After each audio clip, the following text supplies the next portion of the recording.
So an issue I've been considering for a little while now, I guess, is the reconciliation of drugs and God.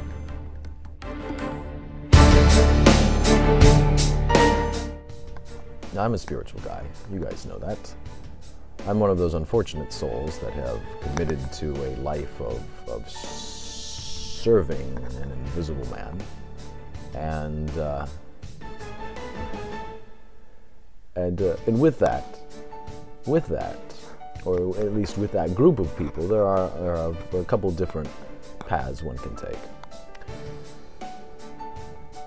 One of these is the idea that certain substances can enhance a spiritual experience. And I wanted to offer my thoughts on this. It would seem to me that, first, here's the premise. If in fact we are not in our most essential form, physical, that is to say, if in fact in our most essential form we are not our physiology, then the introduction of any substance to that physiology, regardless of how altering or not altering it might be, could not have any effect on our most essential nature. So far, so good. However, for people like me anyway, the true spiritual experience comes in orbiting ideas, understanding the relationship between ideas. And this requires memory. Human conceptualizations are such because they are the assortment of not only what I consider to be the arbiter of the ideas, what I argue to be non-physiological, but also an assortment of ideas that are purely physiological. To have this conversation with you now, I'm using my brain. Everyone can agree on that. I have to use my brain because I have a long-term memory of the English language.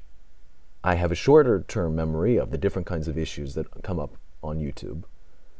I have a memory of the different styles I've spoken in the past and have remembered what works and what doesn't work.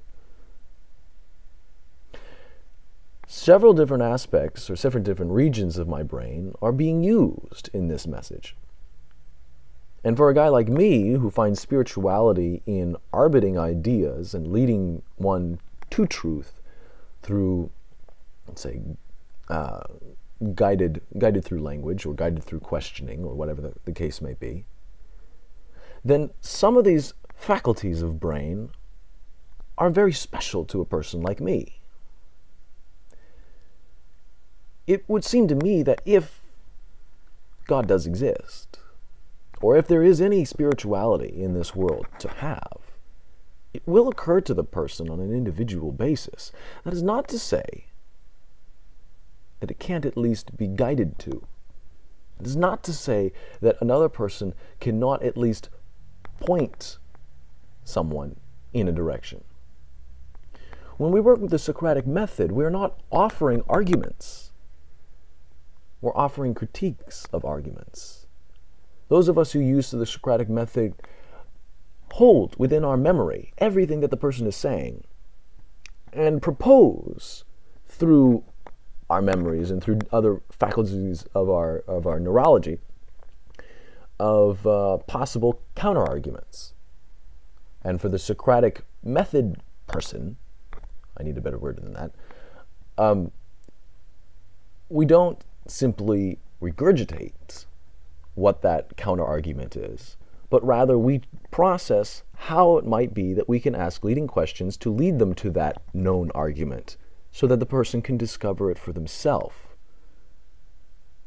But in order to do any of that, I need access to my physiology. I need access to my neurology. I need access to my memory. That short-term memory is amazingly important.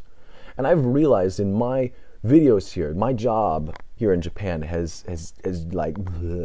dragged me to such a level that I look at the stuff I did on, let's say, like the Holland's Network a million years ago, Or these guys would just talk like for minutes on end, and then I would start talking and refer back to something they had said 3 minutes before. In my recent dialecticas, I am not able to do this. That is a physiological thing, okay? It's because my memory is either I'm burnt, whatever we want to say that is, when you get burnt out. What is that? I don't know. But it's physiological. And taking drugs has similar altering effects. So no, I don't think it's going to work like a bar or a cage against one's enlightenment, if you will, or one's genuine spiritual experience, if you will. However, the case is actually that cannabis or other psychedelic drugs are not used on an individual basis. That's not, which was just to say, people don't go into solitary confinement and have these things to produce some kind of experience. Sometimes that happens. But by and large, correct me if I'm wrong, these drugs are used in a communal exchanging of ideas environment. We all have the stereotypical scene in our head of the hippie that goes, yeah, man, that's wild. Because he's talking with someone else. But in order to talk to someone else, you need this.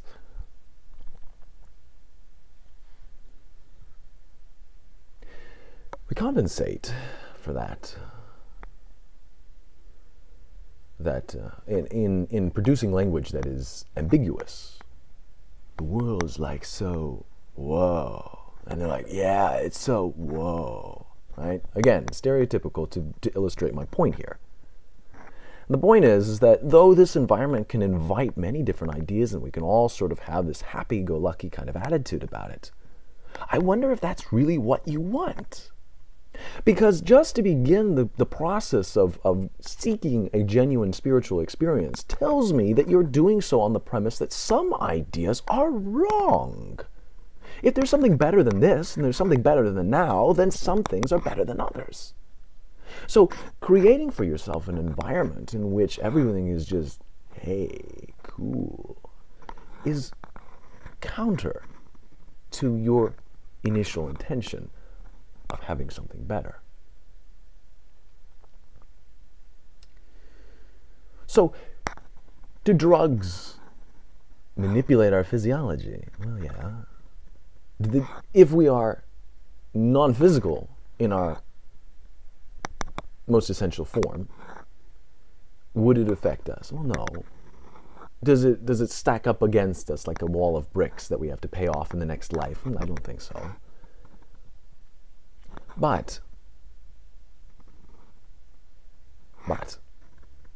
in order to have a communal experience, in order to guide someone towards God or genuine spirituality, if this world has it to offer, you have to use your brain.